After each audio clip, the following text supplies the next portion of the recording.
தமிழ்நாடு எத்தனையோ கொலைகளை பார்த்திருக்கு. ஆதாயம், துரோகம், பகைன்னு பல காரணங்கள் அதுக்கு இருந்திருக்கு. 2015 ஜூன் 23 சேலம் மாவட்டம் ஓமலூரை சேர்ந்த ஒரு இளைஞன் அநியாயமா கொல்லப்பட்டதுக்கான காரணம் தெரிஞ்சப்போ சமுதாயத்துல ஒளிஞ்சுகிட்டு இருக்கிற சாதி பாகுபாடுங்கிற சதி அம்பலமாச்சு.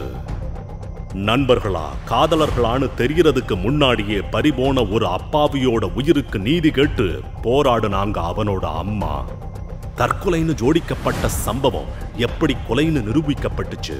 காவல்துறைக்கும் சட்டத்துறைக்கும் சவாலா இருந்த ஒரு ஆணவ படுகொலை வழக்க பத்தி தான் இந்த வாரம் தெரிஞ்சுக்க போறோம்.